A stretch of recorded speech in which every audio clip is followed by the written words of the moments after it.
Hi, everyone. Good morning. I'm really happy that you're joining us. We're going to go deep into corporate board leadership and how you can really position yourself. What are the steps that are proven? And we've got the proof point here in this conversation today. I'm Julie Castro Abrams. I'm the CEO of How Women Lead.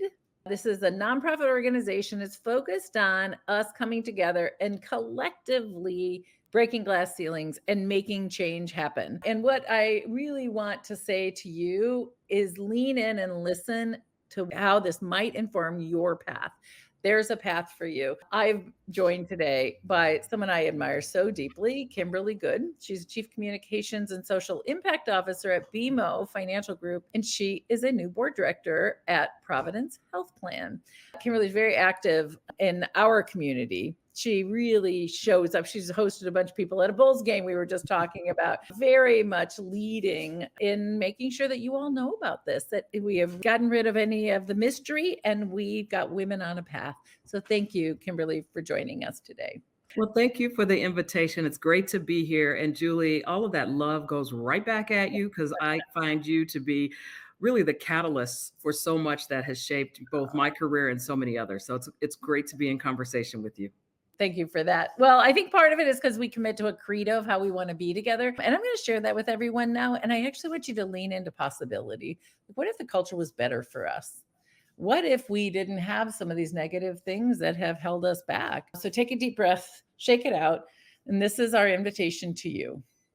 We invite you to be fierce advocates for each other. Imagine what that would be like, someone fiercely advocating for you. Say yes to helping and connecting each other. That deal making, it's not indelicate. We got to do it. And we want you to kind of shed some of that old story, that culture that women don't talk about certain things. I want you to talk about it. And speaking of that, our voices aren't being heard culturally, literally. You can look in who's getting quoted in financial and business news. It's not women. We're really missing in that space because our voice isn't being heard. So reinforce her voice when she speaks up. And four, and this is probably the most important, and you might need a little bit of it. Well, Kimberly's our example today. We need you to be unabashedly visible so that other women can aspire to be more like you. And Kimberly, I'm just so honored that you agreed to come here today and really share your journey because you are the one we all have been waiting for to give us the example. No, really, my daughter needs to see you. And when she sees you in this role, she changes what's possible for her.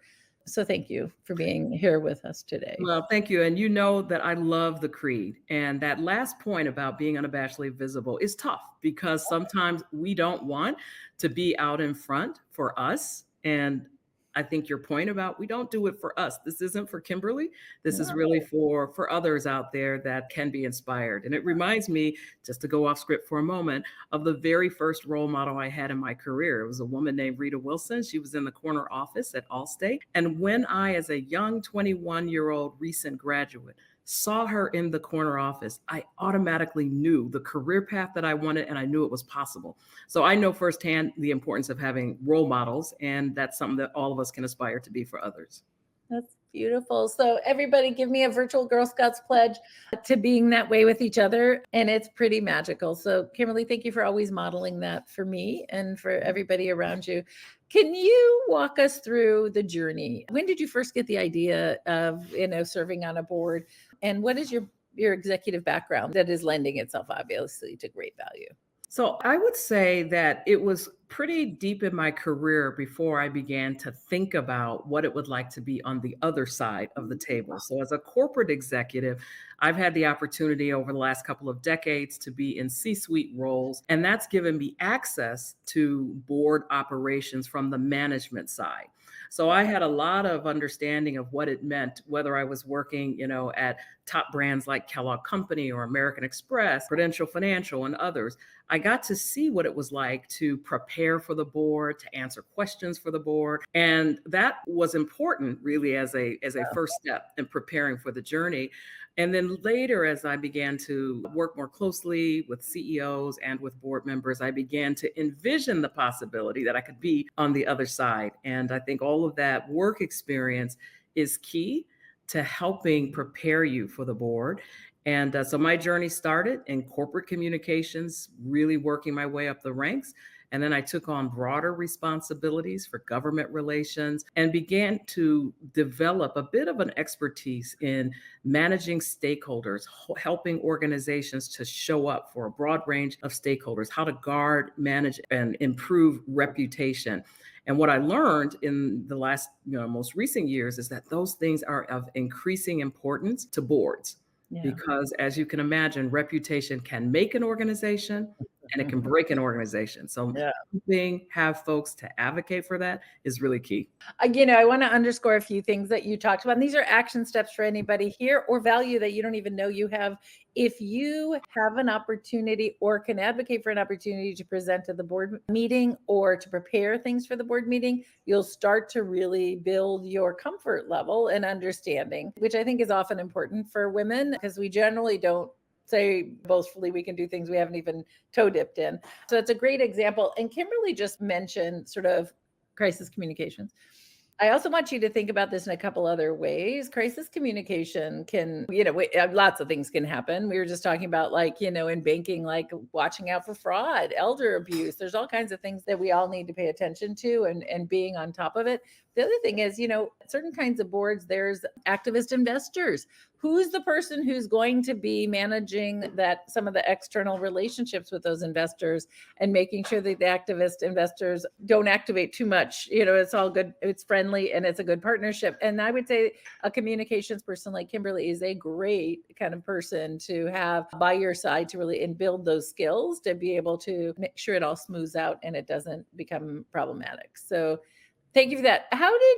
So you were positioned well. You've worked your buns off and gotten to great roles in your career. But did you do anything special to prepare to get on the board? Take classes or do anything in particular? Yes. So I had the opportunity, as I mentioned, to learn a lot by observation. So that was important. But you also get a lot of really beneficial information through board readiness programs. And I had an opportunity to participate in a couple of those, one of which is a program offered by How Women Lead. And that's a great way to not only learn the ins and outs of board service, but to hear about and learn from the experiences of others who've walked in those paths. So I can't emphasize enough participating in a board readiness program is really critical. It helps to grow your vocabulary so you understand the watchouts. It helps you understand committee structures, the roles. It helps you understand board culture and what you need to look for in a board assignment that's different from what you look for in your next career opportunity.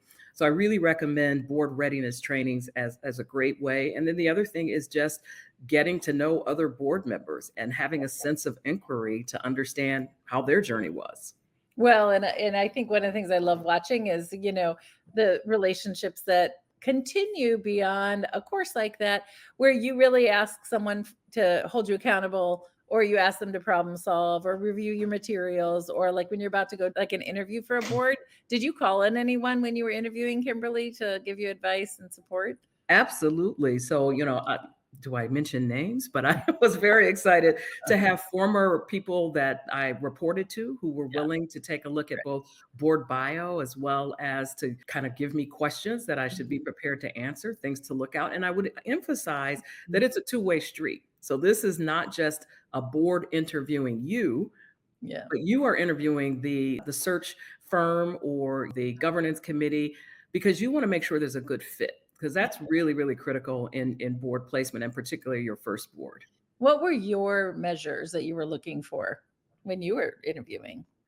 So I think the two things that matter most to me is there a mission fit? I really wanted to, time is a scarcity. So I am a sitting executive with a very demanding job. I have a family. So if I'm going to make another commitment, it needed to be something that was very mission aligned.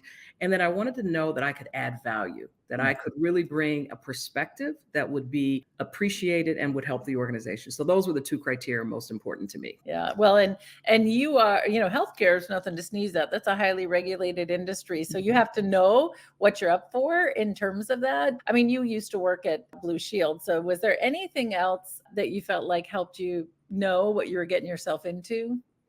So, I mean, one, I definitely have the passion for healthcare in general and health equity in particular. So, Providence is an organization that is very committed to ensuring everyone gets healthcare with dignity. So, that was the mission fit. I know a lot of the colleagues who are on the board as well as in management. So, there was a familiarity. And I would think that emphasizes the piece that, like with anything else, relationships matter. And so, the more you build your network, the more that you're able to let people know who you are and what you're interested in and what you can do, the more the matches can come together a bit easier. Yeah, wonderful. All right, so you used your network to help you sort of navigate in the board process. How else have you used your network and to get your first board seat?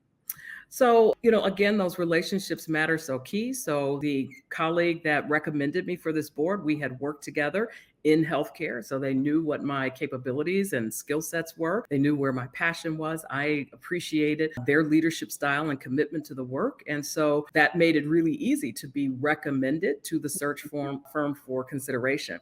I would say that in board placement, referrals are really, really key. And so much of why we haven't seen as much diversity in board placement is because the pond of referral was very limited to certain groups of people. And so as we get more women on boards, as we get more women of color on boards, more people of color on boards, that will extend the referral pool in ways that can help all organizations.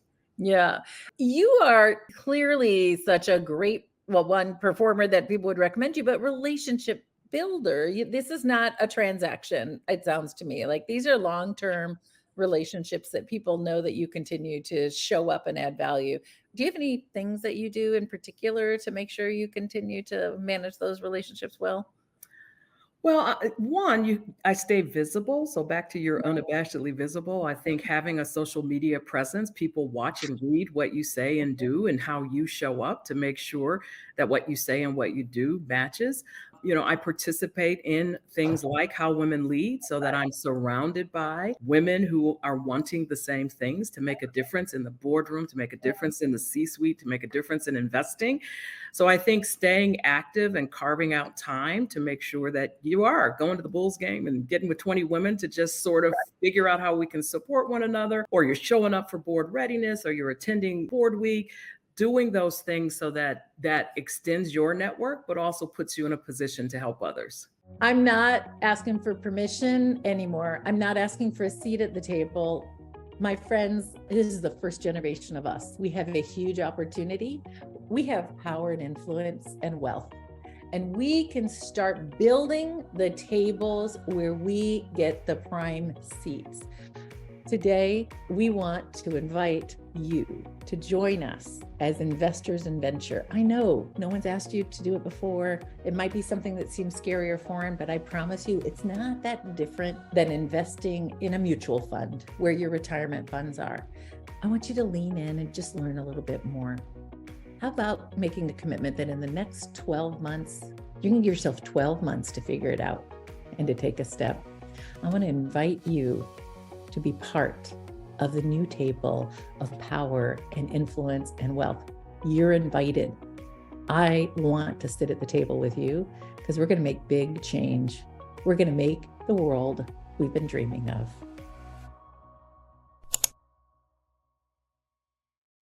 I just want to pause here and ask everybody who's listening to really think about what Kimberley just said and how you do it. So Kimberley does so much. I just want to point that out. She chairs galas. She is on nonprofit boards. She is writing articles and visible. She invites people to intimate and bigger events. She does it through work, but you also do it personally. And all of that, I want you all to think about how are you crafting that for yourself? People will contact me sometimes and say, I'd like to go on a board. And they think they're going to knock on the door of their house and say, hey, your reputation precedes you. And it doesn't really work that way. You have to be in someone's face and consistently, you have to keep being visible. And so your leadership role with how women lead, for example, hosting things and showing up, and that precious commitment of your time is really extraordinarily important in the board's process. Yeah, and I'll build on that. So I think you're referring to me being the corporate chair for the San Francisco General Hospital That was it. Foundation. Smart. Yeah. I Halo. just remembered that you did something like that. Yes, Yeah. and Yeah. that's a wonderful organization and a wonderful event that makes sure that in the San Francisco area, we are providing quality healthcare to everyone in need. And I would build on that to say, your nonprofit board service is a critical skill builder, relationship builder experience. So Yeah. long before I had the opportunity to be on my first corporate board, I served on really well organized, well managed nonprofit boards, which also helps build your skill and your experience to prepare you for corporate board seats. Yeah. Excellent. So I hope all of you are starting, maybe you're already doing it and you just need to know you already have the foundation for it. If not, I would really encourage you to start to map that out as part of your own plan. You're doing this though, on top of doing a day job that's significant. And I see you all over the country. How do you balance all these responsibilities with your other commitments? Like, what is the best advice you can give us? I think the best thing I would say is be very thoughtful about when you decide that you want to try and be on a corporate board or be on a corporate board, because it will take prioritization. So, with my career and other obligations, I've had to prioritize or deprioritize some nonprofit service because I've done that for a long time in lots of ways. So, sometimes you have to come off some things in order to add things to your plate. From a board service perspective, you have to understand if you're a current executive, you are doing this on your personal time, not on your employer's time. So you've got to be able to build in the time for meetings, for preparing to read all the material that you need to read. And there is a lot of material since there aren't a lot of meetings, you go deep. So really it's about making sure that you fit into your life from a balance perspective by saying no to some things that you maybe did do. That's still hard to do. Or But most it's and you have to view it as the stage of your life. I mean, so I think everything is a season. And Yeah. so when you get to the season where you're ready to add value at the corporate board level, that's a unique spot for you that you need to step into and allow some of the emerging leaders to take your seat on nonprofit boards so that they can get ready to Yeah. then follow you into corporate board Yeah. seats. There it is. You'll be recommending them in a couple years. Okay, but both the board you went on and your current day job are highly regulated. Did you have to get permission? How did you navigate any conflicts of interest?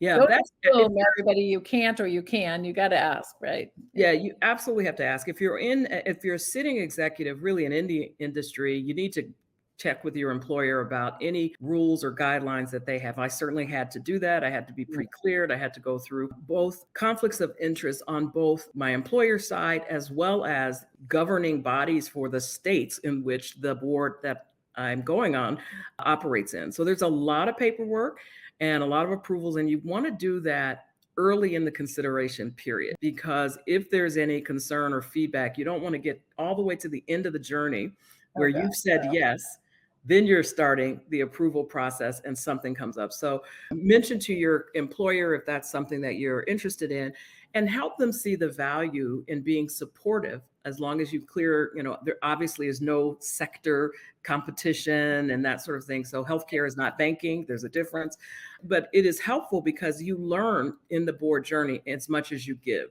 So my employer will benefit from what I learn in this role. That'll help me be a better executive, a better leader. So there's value in supporting your employees to do that, but you do need to make sure you get cleared in advance.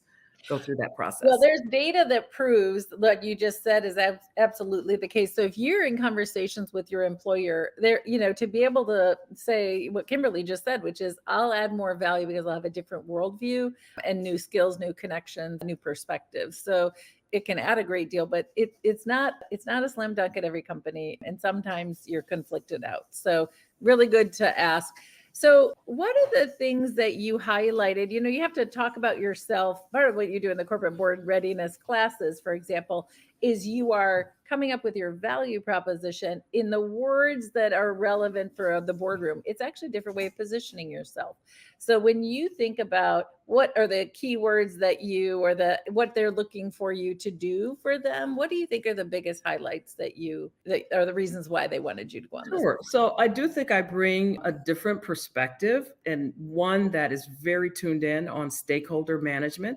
So helping them to see how the organization is perceived by lots of different stakeholders and what you need to do, what management needs to do to make sure that they govern that accordingly. Reputation management and how to quickly, adapt as issues emerge. You can imagine in healthcare, lots of things come up. Lots of things have been in the news. And so helping organizations navigate those sensitive places.